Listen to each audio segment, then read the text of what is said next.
Nama saya Fran Junior dari kelas G2 mata kuliah Sosiologi Peternakan dengan nomor urut absen 02. Di sini saya akan menyampaikan analisis mengenai studi kasus yaitu penolakan pembangunan kandang ayam.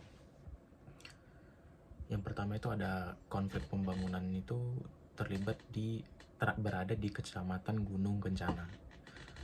Lembaga yang terlibat ada dua. Yang pertama itu ada Himpunan Mahasiswa Gunung Kencana atau Himaguna. Selanjutnya itu ada juga pemerintah daerah. Fungsi lembaga yang terlibat. Fungsi dari Himaguna itu sebagai pihak yang memviralkan kasus ini ke media. Dan selanjutnya fungsi dari pemerintah daerah, penentu kebijakan yang akan diambil. Ciri-ciri lembaga yang terlibat. Himaguna memiliki tata kelakuan kepedulian terhadap lingkungan dan kepatuhan terhadap aturan, dengan memiliki tujuan berkontribusi bagi masyarakat dan kekekalan nilai dan budaya organisasi yang kuat, dan juga memiliki kelengkapan teknologi dan juga tenaga ahli. Selanjutnya, pemerintah daerah memiliki tata kelakuan integritas dan profesionalisme dalam pelayanan dan memiliki tujuan untuk berkontribusi kepada masyarakat. Selanjutnya adalah definisi kekuasaan. Kekuasaan pemerintah daerah itu untuk mengatur perizinan dan kebijakan terkait pembangunan kandang ayam. Sedangkan Himaguna atau Himpunan Mahasiswa memiliki kekuasaan untuk membentuk opini masyarakat melalui narasi yang mereka bangun tentang dampak lingkungan dari pembangunan kandang ayam tersebut. Selanjutnya, dimensi kekuasaan dari pemerintah daerah yaitu ada legal dan no anarki.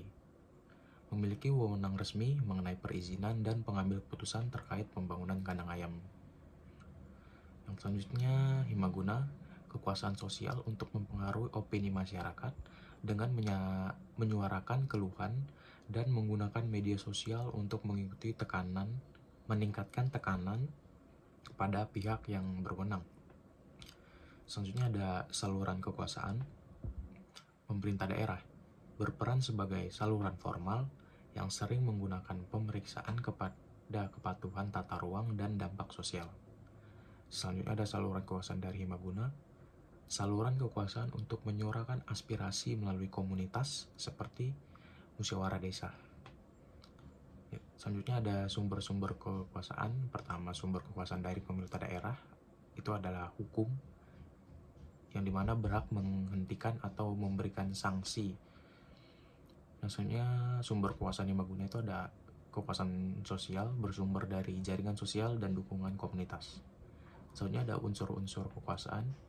Pemerintah daerah memiliki unsur-unsur seperti wewenang, power, dan kontrol. Sedangkan Himaguna atau Himpunan Mahasiswa memiliki unsur kekuasaan seperti kepercayaan dan juga pengaruh atau influence. Dan cara mempertahankan kekuasaannya, pemerintah daerah membangun legalitas melalui prosedur hukum, sedangkan Himaguna menggunakan opini masyarakat. Dan bentuk-bentuk wewenang dari pemerintah daerah seperti legal, eksekutif, dan juga hukum, sedangkan Himaguna seperti sosial informasi. Dan kebijakan yang menjadi payung kasus ini itu ada dari Undang-Undang Nomor 26 Tahun 2007 tentang penataan ruang dan juga Perda Tata Ruang Surat Nomor 300 Tahun 2020.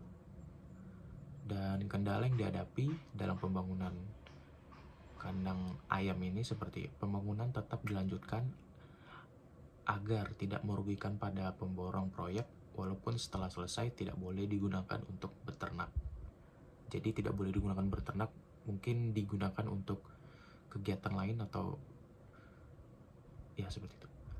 Dan juga analisis regulasi melibatkan peraturan-peraturan yang bertujuan menjaga keseimbangan ekonomi, lingkungan, dan kepentingan masyarakat.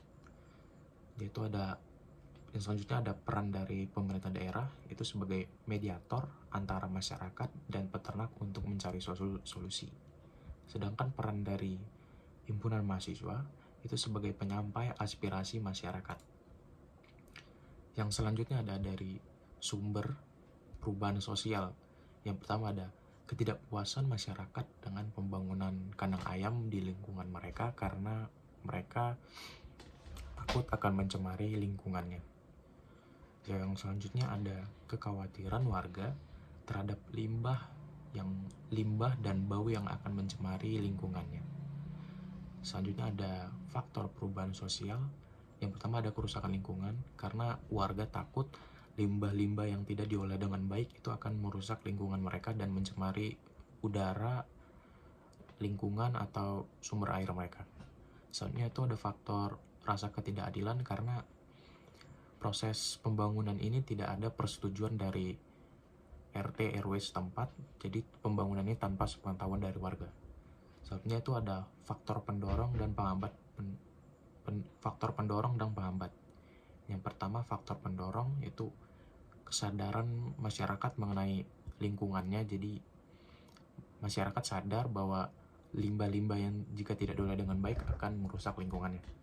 Selanjutnya itu ada faktor pendorong itu solidaritas masyarakat yang tinggi untuk menghentikan pembangunan ini untuk menjaga lingkungannya tidak akan tercemar. Selanjutnya ada dukungan pihak luar. Masyarakat juga melakukan demonstrasi ini setelah mengetahui banyaknya dukungan dari luar kepada mereka untuk menghentikan pencemaran lingkungan ini. Yang selanjutnya itu ada penghambatnya itu akses informasi. Sebelumnya warga belum tahu jika ada pembangunan dan setelah tahu mereka akan berusaha menghentikan pembangunan itu saat mereka sudah mengetahui bahwa itu sebenarnya tidak boleh dan mereka sebenarnya tidak tahu itu dilakukan.